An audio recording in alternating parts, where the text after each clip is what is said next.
Digital যুগের নতুন স্বনির্ভরতা একবিংশ শতাব্দীর এই তৃতীয় দশকে দাঁড়িয়ে আমরা যদি আমাদের চারপাশের জগতের দিকে তাকাই তবে দেখব এক নিঃশব্দ বিপ্লব আমাদের জীবনকে আষ্টে পৃষ্ঠে জড়িয়ে রেখেছে। সকালে ঘুম ভাঙা থেকে শুরু করে রাতে ঘুমানোর আগে পর্যন্ত আমরা যেসব যন্ত্র ব্যবহার করি তা সে হাতের স্মার্টফোন হোক, স্মার্ট ওয়াচ হোক কিংবা রান্নাঘরের মাইক্রোওয়েভ ওভেন, প্রতিটি যন্ত্রের হৃৎপিণ্ডে স্পন্দিত হচ্ছে একটি ক্ষুদ্রাতি ক্ষুদ্র চিপ। এই চিপ বা সেমিকন্ডাক্টর হলো আধুনিক সভ্যতার ডিজিটাল অক্সিজেন। 2026 সালের এই সন্ধিক্ষণে দাঁড়িয়ে ভারত সেই অক্সিজেনের ভাণ্ডার নিজের হাতে নিতে চলেছে। আজকের আলোচনার মূল বিষয়বস্তু হল সেমিকন্ডাক্টর বিপ্লব, মেক ইন ইন্ডিয়ার নতুন ডানা। দীর্ঘকাল ধরে বিশ্ব মানচিত্রে ভারত পরিচিত ছিল একটি বড় বাজার হিসেবে। আমরা টেকনোলজি ব্যবহার করেছি, কিন্তু তা তৈরি করার সাহস বা পরিকাঠামো আমাদের পর্যাপ্ত ছিল না। বিশেষ করে সেমিকন্ডাক্টরের মতো উচ্চ প্রযুক্তির ক্ষেত্রে আমরা সম্পূর্ণভাবে তাইওয়ান, চীন এবং দক্ষিণ কোরিয়ার ওপর নির্ভরশীল ছিলাম।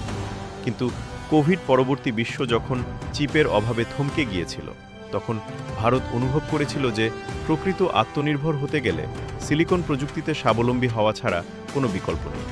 সেই উপলব্ধি থেকেই জন্ম নেয় ইন্ডিয়া সেমিকন্ডাক্টর মিশন। আজ 2026 সালে দাঁড়িয়ে আমরা দেখতে পাচ্ছি গুজরাটের ধোলেরা থেকে শুরু করে টাটা গ্রুপের সেমিকন্ডাক্টর হাবগুলো কেবল ইটের দালান নয়, বরং ভারতের কোটি কোটি তরুণের স্বপ্নের কারখানায় পরিণত হয়েছে। একসময় যে ভারত থেকে প্রতিভাবান ইঞ্জিনিয়াররা সিলিকন ভ্যালিতে পাড়ি দিতেন চিপ ডিজাইন করার জন্য, আজ সেই প্রতিভারা ভারতের মাটিতেই বিশ্বমানের ডিজাইন ও ম্যানুফ্যাকচারিং ইউনিট করে তুলছেন।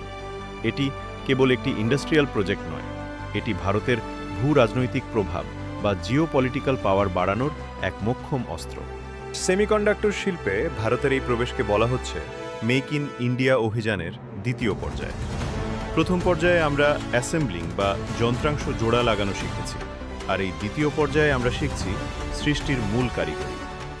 যখন একটি দেশ নিজের চিপ নিজে তৈরি করতে পারে, তখন তার প্রতিরক্ষা ব্যবস্থা নিরাপদ হয়, তার অর্থনীতি স্থিতিশীল হয় এবং বিশ্বমঞ্চে তার কণ্ঠস্বর আরও দৃঢ় হয়।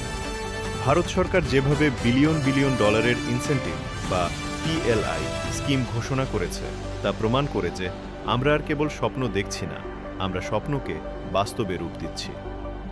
এই ভূমিকার মাধ্যমে আমরা গভীরে প্রবেশ করব সেই প্রক্রিয়ার যেখানে বালু থেকে তৈরি হওয়া সিলিকন ওয়েফার ভারতের ভাগ্য বদলে দিচ্ছে।